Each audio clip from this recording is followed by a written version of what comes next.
guys, so ayan, for today's vlog, ayan guys, inaantay ko yung asawa ko. Kasi pupunta kami ng Linz, ipapasa ko to. Kasi magre-renew ako ng aking resident permit kasi magi-expired na siya sa July 17. So ano na dito, alas 2 na ng hapon. So 3 o'clock mag-out ng early yung asawa ko kasi dadalhin namin to sa Linz. Tapos guys, ngayon kasi pangalawang beses ko na mag-renew, konti na lang yung requirements na need nila. So nung nakaraan, pumunta kami doon, nanghingi kami kung ano yung mga kailangan ko na mga documents. So ito yung mga kailangan ko, passport naming mag-asawa, tapos yung resident permit namin, tapos yung loan settle. Ano to guys, loan settle, yung loan settle. Ano to yung sa Pinas, payslip ba o ito sa kanya yung payslip niya nung 3 months. Tapos konto ausug, yung bank statement namin dalawa. Tapos yung proof of certificate, yun yung kung nakapasa ako sa ATSY, sa akin yun. Tapos yung insurance namin dalawa. Tapos yung bishtitigong credit, yung kung may utang yung asawa mo, ganun. Hindi ako hiningian kasi 'di ba wala pa naman akong work dito. So siya lang yung hiningian. Tapos so ayun lang. Tapos itong form na fill up ko na siya.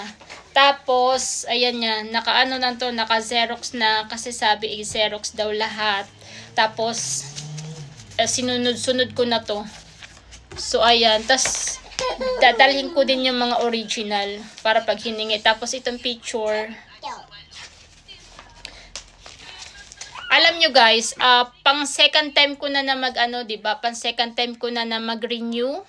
So, konti na lang yung mga requirements na hiningi nila sa akin. Unlike yung first time ko mag-apply dito guys, as in sobrang daming requirements, yung mga dami nilang hinihingi. Tapos may mga kailangan pa na kumuha pa ako dati ng police ng NBI clearance sa Pilipinas. Tapos red ribbon ba yun? Apostil. Ganun. Tapos pagdating dito, pinatranslate pa yun. Ang dami pag first time mo mag-apply. Sobrang dami. Tapos higit sa lahat, yung guys, dapat mapasa mo yung A1 na yung German course, yung Deutsch course. Kasi pag wala kang certificate nun, hindi ka nila bibigyan ng visa. Kahit na yung asawa mo is Austrian, yun, kailangan mo talaga mag-aral ng dialect nila dito. Tapos, yung time sa akin, di ba, napasa ko siya. Yung first time ko na nag-apply, so, ko yung mga requirements, sobrang daming gastos kasi ipapadala mo dito. Tapos, kailangan dun sa Pinas, yung, basta, nakaka-stress yung dating unang apply ko kasi ang daming mga hinihingi nila. Tapos napasa ko na yon yung A1 ko. Yung A1 napasa ko na siya. Tapos guys, pag nabigyan na ako ng visa 1 year. Nabigyan ako ng visa noon 1 year, first time 1 year. Tapos sa 1 year na yon, kailangan mo mag-aral. Kasi may visa na. So, binigyan nila ako ng voucher. Yung voucher na yun, guys, kasi mag-aaral ka ulit ng ATSY. So, half lang yung babayaran mo doon kasi yung government, binayaran nila yung half. Pero yung voucher na yun, guys, meron yun expiry. Nag-i-expired yun. Parang 1 year mahigit yata yun.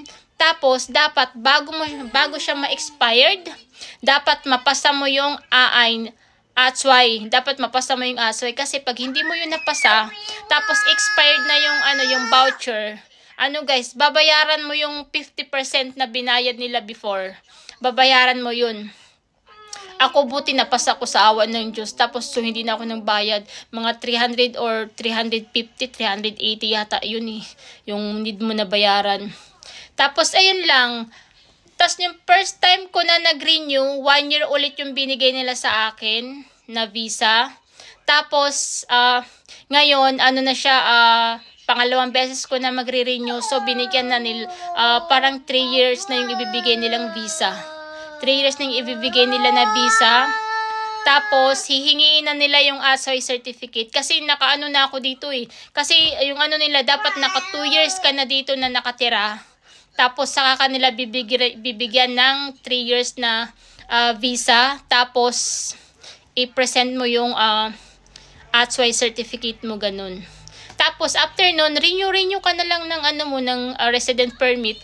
Tapos, pag gusto mo naman guys na mag-aral ka ulit ng B1s, nasa sayo na yun. Kasi maganda, alam nyo guys, maganda pag mayroong B1s kasi yung ibibigay nila sa yung visa is 5 years. O diba, ang tagal-tagal. 5 years. Tapos, renewal na rin din siya. Tapos, dapat mapasa mo yun. Tapos, iyon yung plano ko eh. Yung plano ko mag-ano ako ng B1s. Kasi, pag B1s guys, 5 years na diba yung magiging visa mo, yung resident permit mo. Tapos guys, ano pa yun, may chance ka na kung gusto mo ma-citizen dito, yung mag-ano ka ng passport nila. Yun, may chance ka na. Siyempre, kailangan marunong ka na talaga. Tapos, mapasa mo yung exam nun. Ako yung plano ko is mag-work muna ako para masanay yung Deutsch ko. Tapos pag medyo marunong na talaga ako ng Deutsch, saka ako mag-take ng B1s para maging 5 years yung resident permit. Tapos parang hindi ako sure kasi dito parang wala siyang dual citizen. Kailangan i-surrender mo yung Philippine passport mo, ganun. Hindi ko alam, parang iyon yung parang wala pa dito. So ayun, siguro after how many years baka magkaroon ng dito, baka magkaroon ng ano pa pangalan nito, yung dual citizen. Kasi sa Germany yata parang mayroon na, ay hindi ko lang sure napanood ko lang yung sa TikTok, parang bago lang siya, parang inano nila na pwede na yung dual citizen. Kasi before, walang dual. Dito wala talaga siya. So ayun lang. Ngayon, konti na lang, so hindi na masyadong stress. Tapos, hindi na siya masyadong stress mag-renew kasi konti lang yung mga hinihingi nila. Unlike yung dati talaga, guys. Nangarag yung utak ko guys. Tapos dati guys, yung unang nag-apply ako dito, yung una akong nagka-visa dito, may narinig ako sabi, ginamit mo lang naman yung katawan mo para magkapapil ka dyan sa Austria. Very wrong. Mali. Kasi alam mo kung bakit. Kailangan mo mapasa yung A1s. Mag-aaral ka ng lengguwahe nila. So, sarili mo lang yung katulong mo dun. Walang iba, ikaw lang talaga. Okay? So, ayan. Bye-bye.